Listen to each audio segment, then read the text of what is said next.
Hello दोस्तों, Hindi mirror पर फिर से आपका स्वागत है। दोस्तों, आज की वीडियो में हिंदी मिरर की तरफ से आपको जो कंटेंट मिलने वाला है वह एक कहानी है और कहानी का नाम है पूस की रात और ये प्रेमचंद जी के द्वारा लिखी गई है। और इस कहानी से संबंधित जो प्रश्न बनते हैं वो मोस्टली हर कंपटीशन में बनते हैं पूस की रात से संबंधित। तो पूरी कहानी शायद ही आपको कहीं मिली हो, क्योंकि आपने एमसीक्यू तो पढ़े हैं प्रेमचंद जी की कहानी से संबंधित, पूस की रात से संबंधित, लेकिन जब तक आप पूरी कहानी नहीं पढ़ लेते तो एमसीक्यू तो सिर्फ रटने वाली बात हो जाती है। तो आज हम आपके लिए पूरी कहानी लेकर आए हैं और यह जो कंटेंट है सभी ऑल कॉम्पिटिटिव जो एग्ज़ाम होते हैं सभी में इसके क्वेश्चंस पूछे जाते हैं। साथ ही ये जो है ट्रेडिशनल जो कोर्स होते हैं जैसे कि बीए एमए ट्रेडिशनल में आता है, एजुकेशनल में भी आते हैं, तो इसमें भी ये कोर्सेज़ में यानी कि आपके सिलेबस में ये कहानी है।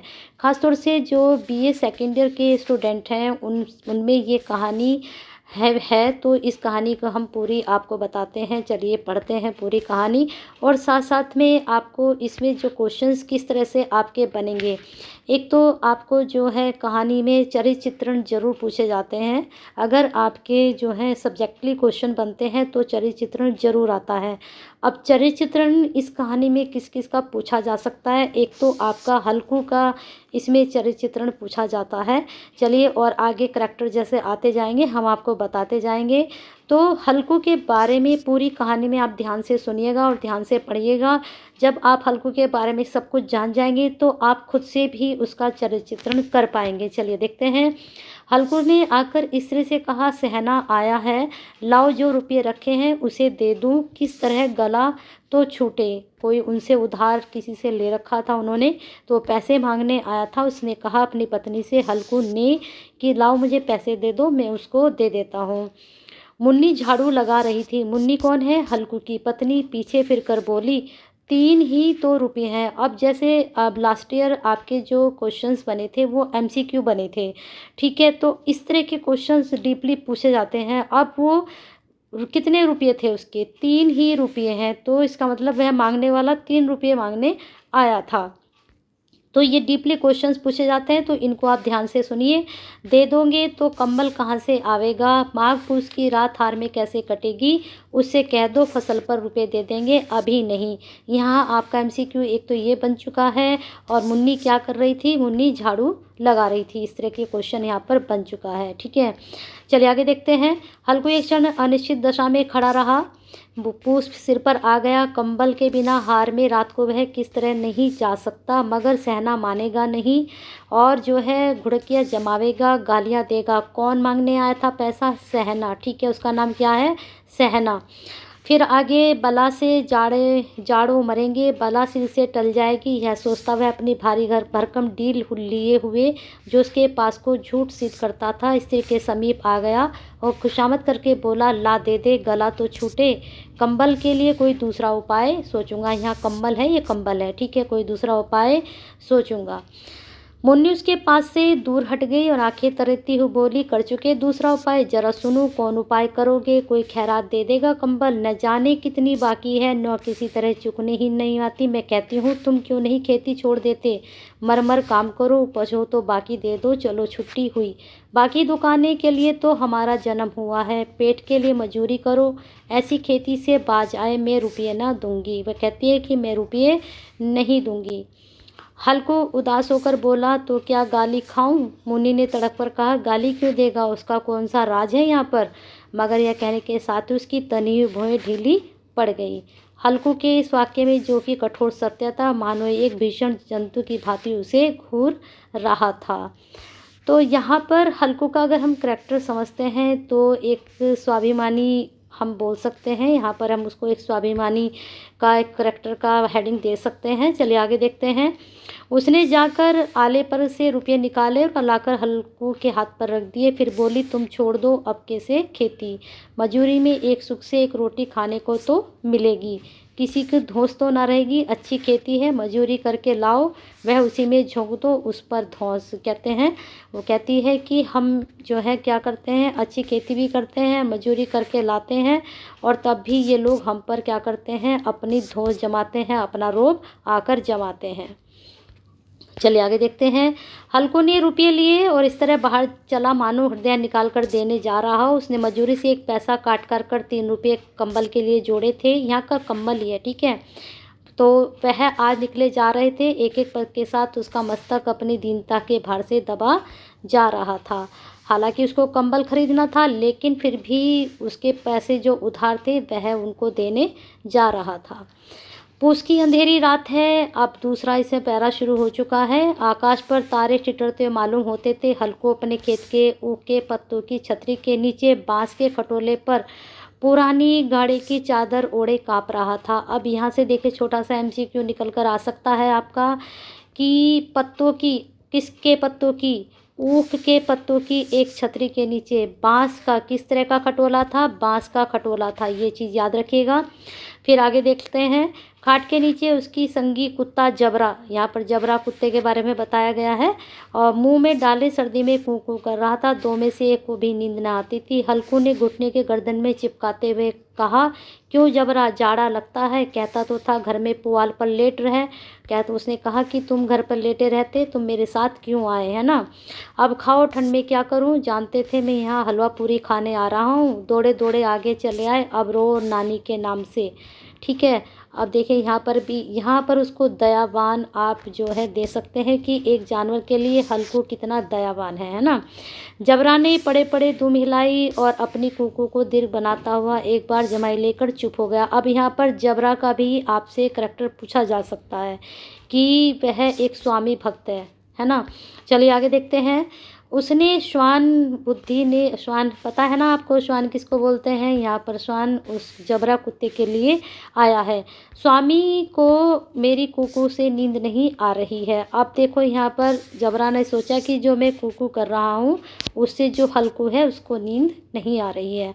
हल्कू ने हाथ निकाल कर जबरा की ठंडी पीठ सहलाते हुए, कल से मत आना मेरे साथ, नहीं तो ठंडे हो जाओगे। यह रान पछुआ न जाने कहाँ से बर्फ लिए आ रही है। उठूं फिर एक चिलम भरूं, किसी तरह रात तो कटे। 8 चिलम तो पी चुका। अब यहाँ पर ये 8 चिलम अगर MCQ बनता है तो 8 चिलम याद रखिएगा आप। यह खेती का मज़ा है। और एक एक भगवान ऐसे पड़े हैं जिनके पास जाड़ा जाए तो गर्मी से घबरा कर भागे। मोटे मोटे गद्दे, लिहाफ कम्बल, मजाल है कि जाड़े का गुजर हो जाए। तकदीर की खूबी है, मजूरी हम करें, मज़ा दूसरे लूटे, है ना। यही होता है ना। चलिए आगे देखते हैं। हल्कू उठा और गड्ढे में से जरा सी आग निकालकर चिलम भरी। जबरा भी उठकर बैठ गया। हल्कू ने चिलम पीते हुए कहा, पिएगा चिलम, जाड़ो तो क्या जाता है, जरा मन बहल जाता है। उसने कहा कि चिलम पीने से थोड़ा ऐसा लगता है कि जाड़ा चला गया, लेकिन जाड़ा नहीं जाता है। जबरा ने उसके मुंह की ओर से प्रेम से छलकती हुई आंखों से देखा। तो यहाँ दोनों का, जबरा का और जो हल्कू का प्रेम दिखाया गया है इस पैराग्राफ में। हल्कू, आज और जाड़ा खा ले, कल से मैं यहाँ पुआल बिछा दूंगा, उसी में घुसकर बैठना, तब जाड़ा ना लगेगा। तो दयावान, शीलवान, यहाँ पर आप उनके हेडिंग बना सकते हैं। आगे देखते हैं। जबरा ने अगले पंजे उसकी घुटनियों पर रख दिए और उसके मुंह के पास अपना मुंह ले गया। हल्कू को उसकी गर्म सांस लगी। चिलम पीकर हल्कू फिर लेटा, फिर निश्चय करके लेटा कि चाहे अब कुछ भी हो जाए, अब के मैं सो जाऊंगा। पर एक क्षण में उसके हृदय में कंपन होने लगा। कभी इस करवट लेता, कभी उस करवट लेता, पर जाड़ा किसी पिशाच की भांति उसके छाती को दबाए हुआ था। ठीक है, चलिए आगे देखते हैं। जब किसी तरह ना रह गया तो उसने जबरा को धीरे धीरे से उठाया और उसको सिर को थपथपाकर उसको गोद में सुला लिया। कुत्ते की देह से जाने किसकी दुर्गंध आ रही थी, पर उसे अपनी गोद से चिपकाए हुए से सुख का अनुभव कर रहा था, जो इधर महीनों से उसे ना मिला था। जबरा शायद समझ रहा था कि स्वर्ग यही है, और हल्कू की पवित्र आत्मा में तो उसे कुत्ते के प्रति घृणा की गंध तक न थी। अपने किसी अभिन्न मित्र या भाई को भी वह इतनी ही तत्परता से गले लगाता। ठीक है, दोनों का आपस का प्रेम दिखाया यहाँ पर। अपने किसी अभिन्न मित्र को वह गले लगाता, और इस अनोखी मैत्री ने जैसे उसकी आत्मा के सब द्वार खोल दिए थे और उसका एक एक अणु प्रकाश से चमक रहा था। यहाँ पर दोनों की अनोखी मैत्री, ठीक है, ये हेडिंग आप ले सकते हैं। चलिए आगे देखते हैं। सहसा जबरा ने किसी जानवर की आहट पाई, एक नई स्फूर्ति पैदा कर दी थी जो हवा के ठंडे झोंकों को तुच्छ समझती थी। वह झपट कर उठा, छतरी के बाहर जाकर भौंकने लगा। हल्कू ने उसे कई बार पुचकार कर चुमार कर बुलाया, पर वह उसके पास नहीं आया। हार में चारों तरफ दौड़ कर भूखता रहा। एक क्षण के लिए भी जाता तो तुरंत ही फिर दौड़ता। कर्तव्य उसके हृदय में अरमान की भांति उछल रहा था। तो यहाँ पर आप क्या हेडिंग डाल सकते हैं जबरे के लिए कि कर्तव्य परायणता। ठीक है, कि उसको इतनी ठंड में भी उसने अपने कर्तव्य को नहीं भूला और वह बाहर निकलकर भौंकने लगा। उसे लगा कि कोई जानवर बाहर है। अब आते हैं तीसरे पैराग्राफ पर, देखते हैं। 1 घंटा और गुजर गया। रात को ने शीत को हवा से धधकता हुआ शुरू किया। हल्को उठ बैठा, दोनों घुटनों को छाती से मिलाकर सिर को उसमें छिपा लिया। फिर भी ठंड कम न हुई। ऐसा जान पड़ता था सारा रक्त जम गया है, धमनियों में रक्त की जगह हिम बह रहा है। उसने झुककर आकाश की ओर देखा। अभी कितनी रात बाकी है। सप्तऋषि अभी आकाश में आधे भी नहीं चढ़े, ऊपर आ जाएंगे तब कहीं सवेरा होगा। सप्तऋषि पता है 7 तारों का जो समूह होता है उसको सप्तऋषि बोलते हैं। हल्को के खेत में कोई एक गोली के टप्पे पर आमों का बाग था। ठीक है, एक गोली के टप्पे पर, ये ध्यान रखिएगा। पतझड़ शुरू हो गई थी। बाग में पत्तियों के ढेर लग गए थे। हल्को ने सोचा चलकर पत्तियां बटोरूं और उन्हें जलाकर खूब तापूं। रात को कोई मुझे पत्तियां बटोरते देखे तो समझेगा कोई भूत है, न जाने कोई जानवर छिपा बैठा हो। मगर अब तो क्या है, बैठे नहीं रहा जाता। किस वजह से? ठंड की वजह से। उसने पास के अरहर के खेत में जाकर कई पौधे उखाड़ लिए और उनका एक झाड़ू बनाकर हाथ में सुलगता हुआ उपला किए लिए बगीचे की तरफ चला। जबरा ने उसे आते देखा तो पास आया और दुम हिलाने लगा। अब यहाँ से थोड़े से आप 2-3 MCQ आपके बन सकते हैं, उनको ध्यान से आप देख लीजिए। अरहर के खेत में, ठीक है, अरहर के कहाँ से पौधे उखाड़े? अरहर के खेत से। और एक झाड़ू बनाई, किसकी? पौधों की। चलिए आगे देखते हैं। हल्को ने कहा अब तो नहीं रहा जाता जबरू, चलो बगीचे में पत्तियां बटोर कर लाते हैं, ठाटे हो जाएंगे फिर आकर सोएंगे, अभी तो रात बहुत है। जबरा ने कूकू करके सहमति प्रकट की और आगे आगे बगीचे की ओर चला। बगीचे में खूब अंधेरा छाया हुआ था। गर्मी निर्दय पवन पत्तियों को कुचलता हुआ चला जाता था। वृक्षों से उसकी बूंदें टप टप टपक रही थी। एक झोंका मेहंदी के फूलों की खुशबू लिए हुए आया। हल्को ने कहा कैसी अच्छी महक आई है जबरू, तुम्हारी नाक में सुगंध आ रही है क्या? ठीक है, वो कुत्ते से बात किए जा रहा है। रात में जबरा को कहीं ज़मीन पर एक हड्डी पड़ी मिल गई थी, उसे वह झंझोड़ रहा था और हल्कू ने आग ज़मीन पर रख दी और पत्तियां बटोरने लगा। जरा देर में पत्तियों का एक ढेर लग गया। हाथ टिटरते जाते थे, नंगे पांव गले जाते थे और पत्तियों का पहाड़ खड़ा कर रहा था। इसी अलाव में ठंड को जलाकर भस्म कर देना चाहता था। उन पत्तियों से उसने एक अलाव जलाया और सोच रहा था कि शायद ठंड कुछ कम हो जाए। थोड़ी देर में अलाव जल उठा। उसकी लो पर वाले वृक्ष के पत्तियों को छू कर भागने लगी। अस्थिर प्रकाश से बगीचे के विशाल वृक्ष ऐसे मालूम होते थे मानो अथाह अंधकार को अपने सिरों पर संभाले हुए हों। अंधकार के उस अनंत सागर में ही है एक प्रकाश एक नौका के समान हिलता मचलता हुआ जान पड़ता था। हल्कू अलाव के सामने बैठा आग ताप रहा था। एक क्षण में उसने दोहर उतारकर बगल में दबा लिए और दोनों पांव फैला दिए मानो ठंड को ललकार रहा हो। तेरे जो जीमाए कर ठंडे की असीम शक्ति पर विजय पाकर वह विजय गर्व का महसूस कर रहा था। उसने जबरे से कहा क्यों जब्बर, अब ठंड नहीं लग रही? जब्बर ने कुकू करके मानो कहा अब ठंड क्यों लगेगी, पहले यह उपाय सूझा तो ठंड क्यों खाते, है ना? जबरा ने पूछ हिलाई। अच्छा आओ इस अलाव को कूद कर पार करें, देखे कौन निकल जाता है। अगर जल गए बच्चा तो मैं दवा नमा करूँगा। जबरा ने उस अग्नि राशि को की ओर कतार नेत्रों से देखा।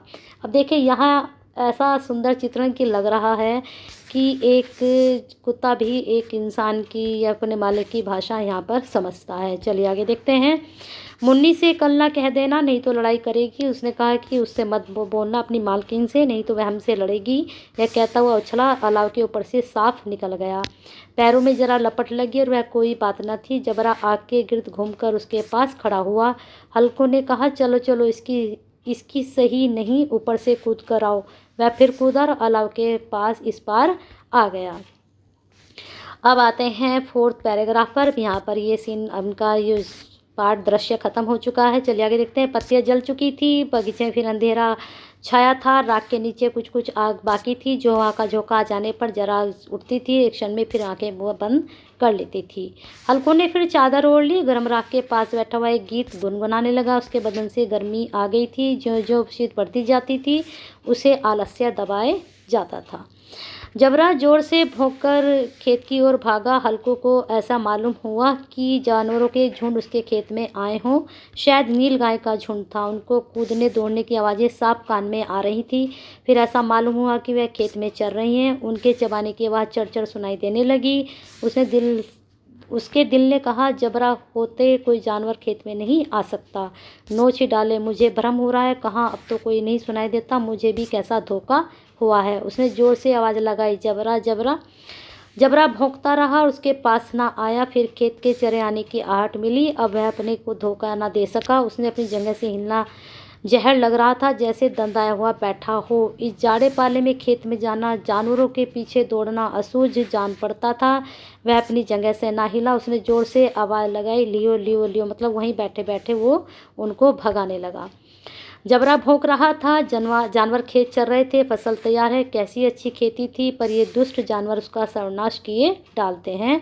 हक्कू पक्का इरादा करके उठा। 2-3 कदम चला, फिर एकाएक हवा का ऐसा ठंडा चुभने वाला बिच्छू के डंक सा झोंका लगा कि वह फिर बुझते हुए अला के पास बैठा और राख को कुरेद कर अपनी ठंडी देह को गरमाने लगा। यानी कि वो उसको देखने नहीं गया कि जहाँ उसका जानवर जो है खेत खा रहे थे। चलिए आगे देखते हैं। जबरा अपना गला फाड़े डालता था। नीले गाय खेत का सफाई किए डालती थी। हल्कू गर्म राख के पास शांत बैठा हुआ था। अकर्मण्यता ने रस्सियों की भांति उसे चारों तरफ से जकड़ रखा था। अब यहाँ पर उसका एक अवगुण देखने को मिलता है। अभी तक आपने गुण देखे थे, लेकिन यहाँ पर एक अवगुण मिलता है। लेकिन जबरा का यहाँ पर आपको एक अच्छा गुण देखने को मिला। चलिए आगे देखते हैं। उसी राख के पास गर्म जमीन पर वह चादर ओढ़कर सो गया। सवेरे जब उसकी नींद खुली तो चारों तरफ धूप फैली थी। मुन्नी कह रही थी, क्या सोते ही रहोगे, तुम यहाँ आकर रम गए। उधर सारा खेत चौपट हो गया। हल्कू ने उठकर कहा, क्या तू खेत से होकर आ रही है? मुन्नी बोली, हाँ, सारे खेत का सत्यानाश हो गया। भला ऐसे भी कोई सोता है? तुम्हारी मंडैया डालने से क्या हुआ? तुम तो सोते रहे, क्या फ़ायदा हुआ यहाँ आने का? हल्कू ने बहाना किया, मैं मरते मरते बचा, तुझे अपनी खेत की पड़ी है। पेट में ऐसा दर्द हुआ कि मैं ही जानता हूँ। दोनों फिर खेत की डांड पर आए। देखा सारा खेत रौंदा पड़ा हुआ था और जबरा मंडैया के नीचे चित पर लेटा है, मानो प्राण ही ना हो। देखे यहाँ पर दोनों खेत की दशा देख रहे थे। मुन्नी के मुख पर उदासी छाई थी, पर हल्कू जो था खुश था। मुन्नी ने चिंतित होकर कहा, मजूरी करके मालगुजारी भरनी पड़ेगी। हल्कू ने प्रसन्न मुख से कहा, रात की ठंड में यहाँ सोना नहीं पड़ेगा। उसने सोचा कि अब खेत खत्म हो चुका है तो अब रात को मुझे यहाँ पहरा नहीं देना पड़ेगा। ठीक है, तो ये आपके लिए हम कहानी लेकर आए और ये कहानी पूस की रात की थी। तो इसमें से आपको प्रश्न किस तरह से निकालने हैं, एमसीक्यू बीच बीच में मैंने आपको बताया है कि ऐसे आपके एमसीक्यू निकल सकते हैं अगर एमसीक्यू बेस आपके एग्ज़ाम बनते हैं। और अगर एमसीक्यू नहीं बनते, थ्योरेटिकल बनते हैं, तो आपको चरित्र चित्रण तैयार करना है। हल्कू और जबरा का, मुन्नी का भी आप कर सकते हैं, लेकिन ज़्यादातर जो चरित्र चित्रण पूछा जाता है वह हल्कू का और जबरा का ही पूछा जाता है पूस की रात से। बाकी आप इसमें से शॉर्ट क्वेश्चंस निकाल सकते हैं, और अगर आप नहीं निकाल सकते हैं तो कमेंट बॉक्स में ज़रूर बताएं, तो इनके क्वेश्चंस भी आपको तैयार करा दिए जाएंगे। और वीडियो पसंद आई है तो एक छोटा सा लाइक तो बनता है, कर दीजिए एक छोटा सा लाइक, और शेयर भी कर दीजिए, क्योंकि आप शेयर करेंगे तो यह जो कहानी हम लेकर आए हैं, जितने भी स्टूडेंट हैं कॉम्पिटिटिव एग्ज़ाम देने वाले हैं, उन तक ये वीडियो पहुंचेगी आपके और हमारे थ्रू, जब हम इसको शेयर करते हैं। और हमारे लिए एक छोटा सा कमेंट करना है और अपने लिए एक छोटा सा लाइक करना है। और हिंदी मेरे के साथ नहीं जुड़े हैं तो जुड़ कर जाना है। कमेंट नहीं, सब्सक्राइब नहीं किया तो कर दीजिए, बेल आइकन हिट नहीं किया तो कर दीजिए, जिससे नई वीडियो के नोटिफिकेशन आपको टाइम से मिलते रहें।